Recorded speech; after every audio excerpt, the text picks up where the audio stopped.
Hello दोस्तों, quick S में आपका स्वागत है। 12 फरवरी को बीपीएससी का पेपर है और उसी को ध्यान में रखते हुए करंट अफेयर हम लोग लगातार अपने चैनल के माध्यम से आप तक पहुंचाने का काम कर रहे हैं। आप लोग इन करंट अफेयर को नोट करते रहिएगा और अगर किसी क्वेश्चन में डाउट हो तो आप कमेंट में जरूर कमेंट करिएगा।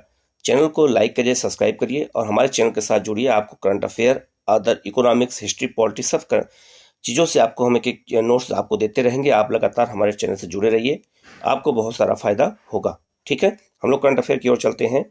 पहले न्यूज की ओर चलते हैं। पहली न्यूज है, भारत की नई राष्ट्रीय पार्टी कौन सी बनी है। भारत की जो 9th लेवल की नेशनल पार्टी बनाई गई है वो कौन सी है, तो आम आदमी पार्टी को अभी जो है नया दर्जा दिया गया है। आम आदमी पार्टी को भारत की नई राष्ट्रीय पार्टी इसको बना दिया गया है। अब यहाँ क्वेश्चन कैसे बनेगा कि हाल में किस पार्टी को राष्ट्रीय पार्टी का दर्जा दिया गया, तो आम आदमी पार्टी को दर्जा दिया गया है। किसका, तो दिया गया है ये नेशनल पार्टी का दर्जा। अब एक सवाल ये पूछा जा सकता है कि नेशनल पार्टियां भारत में वर्तमान में कितनी हैं, तो टोटल अब 9 हो चुकी हैं। आम आदमी पार्टी से पहले 8 पार्टियां और भी थीं। जो है यहाँ पर कौन कौन सी पार्टी है उनको भी हम लोग देख लेते हैं।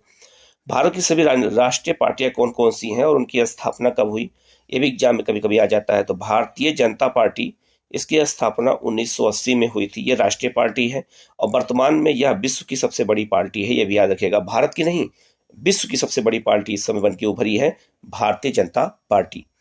दूसरा है बहुजन समाज पार्टी, मायावती और काशीराम इससे जुड़े हुए थे। स्थापना 1984 में की गई थी इसकी, बहुजन समाज पार्टी की। तीसरी पार्टी है जो जो राष्ट्रीय पार्टी का दर्जा प्राप्त जिसे, वो है मार्क्सवादी कम्युनिस्ट पार्टी, सीपीएम। स्थापना 1964 में की गई थी। ये पार्टी जो है मार्क्सवादी विचारधारा को मानती है। इसके अलावा नेक्स्ट है पार्टी जो है भारतीय कम्युनिस्ट पार्टी, सीपीआई। स्थापना 1925 में की गई थी और ये पार्टी पुरानी पार्टियों में से मानी जाती है जो देश की आज़ादी से पहले बनाई गई थी और ये पार्टी भी राष्ट्रीय पार्टी का दर्जा इसे प्राप्त है। इसके अलावा और भी पार्टियां हैं, जैसे भारतीय राष्ट्रीय कांग्रेस। इसकी स्थापना 1885 में की गई थी और ये पार्टी भी राष्ट्रीय पार्टी है। 6 नंबर पर है राष्ट्रवादी कांग्रेस पार्टी, एनसीपी। स्थापना 1999 में की गई थी और यह महाराष्ट्र में चुनाव जीतती है, मेघालय में है और कर्नाटक में है और मध्य प्रदेश में। ये सब पार्टी जो चुनाव जीतती है आई है और ये राष्ट्रीय पार्टी का दर्जा इसे प्राप्त है। शरद पवार इसके नेता हैं। और नेक्स्ट है तृणमूल कांग्रेस पार्टी, टीएमसी। इसकी स्थापना 1999 में की गई थी और ये आपकी जो ममता बनर्जी हैं इस समय वर्तमान में पश्चिम बंगाल की मुख्यमंत्री, वो इसी पार्टी से जुड़ी हुई हैं, याद रखिएगा। इसके अलावा है नेशनल पीपुल पार्टी। ये भी पार्टी मेघालय की पार्टी है लेकिन इसकी पार्टी और भी राज्य में चुनाव जीत चुकी है। 2013 में इस पार्टी की स्थापना की गई थी, नेशनल पीपुल पार्टी की, और ये पार्टी भी वर्तमान में जो है भारत की राष्ट्रीय पार्टी का दर्जा इसे प्राप्त हो चुका है। थोड़ा हम लोग ये बात कर लेते हैं कि किसी भी राष्ट्रीय पार्टी को राष्ट्रीय पार्टी का दर्जा कैसे दिया जाता है। तो किसी भी दल को राष्ट्रीय पार्टी का दर्जा पाने के लिए कुछ शर्तें होती हैं और इन शर्तों का निर्धारण कौन करता है, केंद्रीय चुनाव आयोग करता है। ये बात याद रखना, ठीक है। याद रखना, किसी भी राष्ट्रीय पार्टी को राष्ट्रीय पार्टी का जब दर्जा दिया जाता है, किसी भी पार्टी को राष्ट्रीय पार्टी जब दर्जा देते हैं तो 3 शर्तों पर दिया जाता है। कौन कौन शर्तें हैं। पहली शर्त जो है उसमें यह है कि कोई भी पार्टी 3 राज्यों के लोकसभा चुनाव में 2% सीटें जीते, या याद रखिएगा ये तीनों में से कोई एक होना चाहिए, तीनों जरूरी नहीं है। यही कभी कभी एग्जाम में पूछ देता है। इन तीनों विकल्प में से कोई एक विकल्प को वो पार्टी पूरा कर लेगी क्राइटेरिया को, तो उसे राष्ट्रीय पार्टी का दर्जा दे दिया जाएगा। जैसे कोई पार्टी 3 राज्यों के लोकसभा चुनाव में 2% सीटें जीती हों तो उसे राष्ट्रीय पार्टी बना दिया जाएगा। या फिर ये 3 राज्य की बात हो रही है, या फिर 4 लोकसभा सीटों के अलावा कोई पार्टी लोकसभा या विधानसभा चुनाव में 6% वोट पाए तो उसे राष्ट्रीय पार्टी का दर्जा देंगे। या फिर यहाँ यह लगा हुआ है, या फिर कोई पार्टी 4 या उससे अधिक राज्यों में क्षेत्रीय पार्टी के रूप में मान्यता रखती है तो उसे भी राष्ट्रीय पार्टी का दर्जा दिया जा सकता है। तो याद रखिएगा ये तीनों शर्त में से कोई एक शर्त, देखो ये साफ साफ लिखा है, इन 3 शर्तों में जो पार्टी एक शर्त भी पूरा करती है तो उसे राष्ट्रीय पार्टी का दर्जा मिल जाएगा। तो याद रखिएगा, अब वर्तमान में भारत में 9 राष्ट्रीय पार्टियां हैं, आप इनको याद रखिएगा। ठीक है, आगे बढ़ते हैं, दूसरी न्यूज की ओर चलते हैं। सामूहिक हत्याओं के जोखिम वाले देशों की सूची में भारत अब किस स्थान पर है? 8वें स्थान पर हो गया है भारत। ठीक है, तो भारत हमारे दुनिया लेवल पे, विश्व स्तर पे ऐसे बहुत सारे सामूहिक हत्याओं से जुड़े हुए बहुत सारे जोखिम वाले देश हैं, उसमें भारत जो है इस वर्तमान में 8वें स्थान पर है। ये क्वेश्चन पूछा जा सकता है आपसे। नेक्स्ट क्वेश्चन है आपका, किस बैंक ने bankers of the year award जीता है? केनरा बैंक ने जीता है। हो सकता है ये क्वेश्चन आ जाए तो बहुत से लोगों को गलत हो जाएगा, क्योंकि ये बैंक जल्दी आपने नाम भी नहीं सुने होते हैं, वही बैंक जीता है इस बार award. Bankers of the bank award, year का अवार्ड जीता है केनरा बैंक ने, आप इसको याद रखिएगा। ठीक है, नेक्स्ट क्वेश्चन है, ये बहुत इंपॉर्टेंट क्वेश्चन जो नेक्स्ट है 4 नंबर का। चुनाव आयोग ने किस राज्य में एक वोटर के लिए पोलिंग बूथ बनाया है? याद रखिएगा, वैसे नियम ये होता है कि पोलिंग बूथ लगभग 1500 वोट पर एक पोलिंग बूथ बनाया जाता है। अगर 1501 हो गया, याद रखिएगा, अगर मान लो किसी गांव में 1501 वोट हो गया, तो वहां पर क्या होता है कि पोलिंग बूथ 2 बनाए जाते हैं, याद रखिएगा। लेकिन अगर किसी क्षेत्र में केवल एक ही 1500 से कम वोट होते हैं तो वहाँ पोलिंग बूथ एक ही बनता है। लेकिन यहाँ पर एक आश्चर्य की बात यह हो गई, चुनाव आयोग ने गुजरात में अभी चुनाव जब हुआ है, तो चुनाव गुजरात में जब हुआ तो केवल वहाँ एक वोटर के लिए पोलिंग बूथ बनाया गया है, जबकि 1500 वोटर पर एक पोलिंग बूथ होता है, वहाँ केवल एक वोटर था बस। वो क्यों ऐसा हुआ और उसका नाम क्या था? तो उसका नाम है भरत दास बापू, ये लिखा है, ये इनका चित्र भी है यहाँ पे, इनकी इमेज यहाँ पे पिक दिखाई गई है।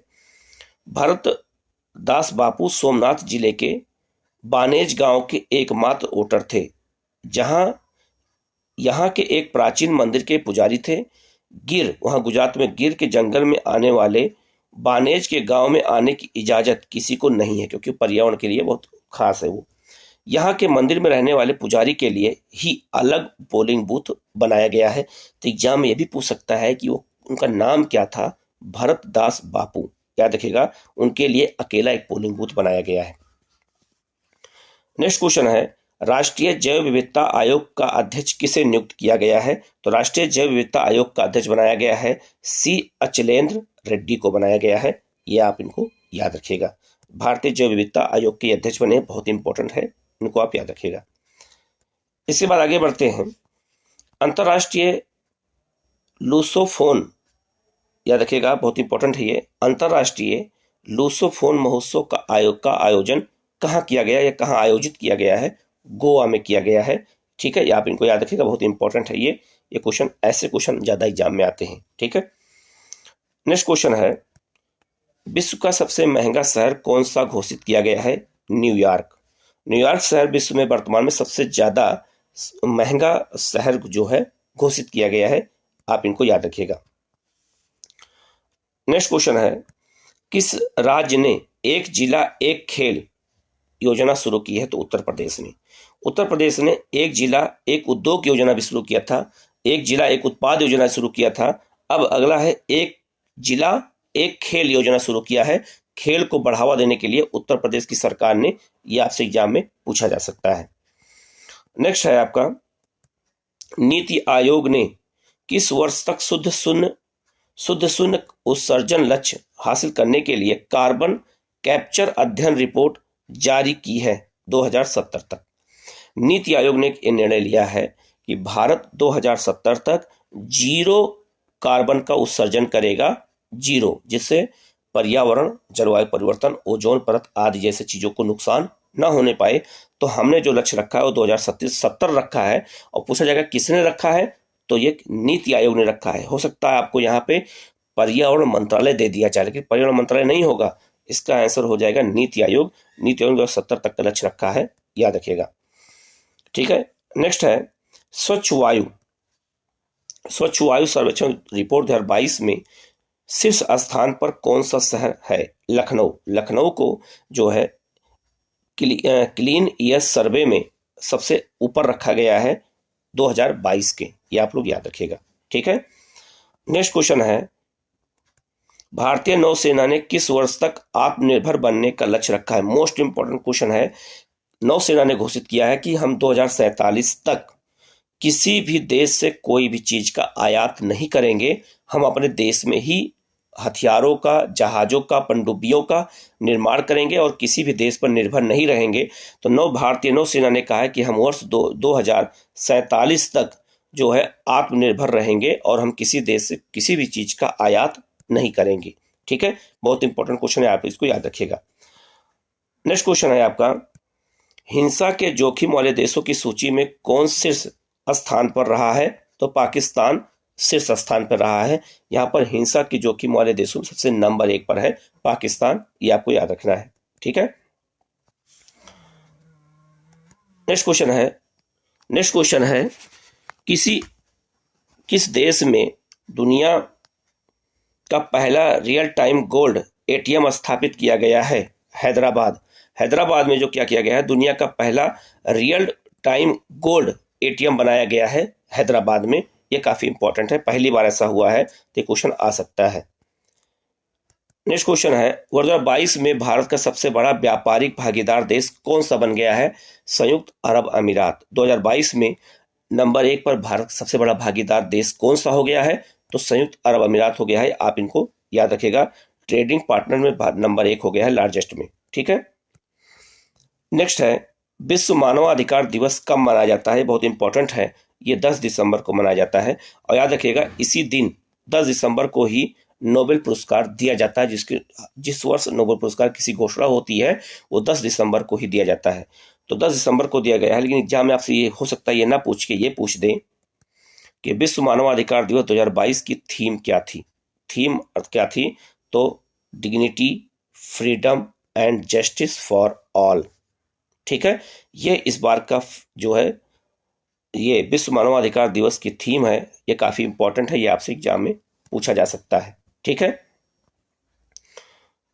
नेक्स्ट है, विश्व बैंक ने वर्ष 2022 में भारत की जीडीपी कितने प्रतिशत रहने का अनुमान लगाया है? 6.9%। बहुत इंपॉर्टेंट है कि 2022 में भारत की जीडीपी कितना अनुमान लगाया गया। ऐसे आंकड़े एग्जाम में बहुत ज्यादा पूछे जाते हैं, तो 6.9% अनुमान लगाया गया है। नेक्स्ट क्वेश्चन है कि केंद्र सरकार ने किस वर्ष तक रूफटॉप सोलर योजना का विस्तार करने की योजना का विस्तार कर दिया है? वर्ष 2026 तक। अब मार्च 2026 तक रूफटॉप, जो छतों पर सोलर पैनल लगाए जाते हैं, उस योजना का विस्तार कर दिया गया है और अब मार्च 2026 तक ये लगाया जा सकता है। नेक्स्ट क्वेश्चन है, भारत के पहले ड्रोन प्रशिक्षण सम्मेलन का उद्घाटन कहाँ हुआ है? तो चेन्नई में किया गया है। चेन्नई में भारत के पहले ड्रोन प्रशिक्षण सम्मेलन का आयोजन किया गया है चेन्नई में, कि ड्रोन का प्रशिक्षण कैसे किया जाए और ड्रोन को कैसे बढ़ावा दिया जाए इसके लिए। ठीक है, और नेक्स्ट क्वेश्चन है, अपना जलवायु परिवर्तन मिशन शुरू करने वाला पहला राज्य कौन सा है? तमिलनाडु। तमिलनाडु भारत में क्या कर रहा है कि पहला ऐसा राज्य है जिसने जलवायु परिवर्तन मिशन शुरू किया है, जलवायु परिवर्तन को समाप्त करने के लिए। अभी तक देश के लेवल पर होता था, लेकिन स्टेट लेवल पर नहीं होता था और केंद्र सरकार की योजना को राज्य सरकार लागू करती थी। लेकिन यहाँ पर यह कर दिया गया है कि नहीं, तमिलनाडु ने अपना स्वयं का जलवायु परिवर्तन मिशन शुरू कर दिया है। तो आज हम लोग 20 क्वेश्चन को लेकर चल रहे हैं। नेक्स्ट वीडियो में फिर 20 क्वेश्चन के साथ हम लोग मिलेंगे और करंट अफेयर के लगातार वीडियो हमारे चैनल द्वारा डाले जा रहे हैं। आप लोग उस चैनल से जुड़िए और लगातार आप लोग इसका लाभ उठाइए। चैनल को सब्सक्राइब करिए और बेल आइकन को प्रेस करिए, जिससे आपके पास नोटिफिकेशन सबसे पहले पहुंचे और आप उसका लाभ उठा सकें। Okay, thank you.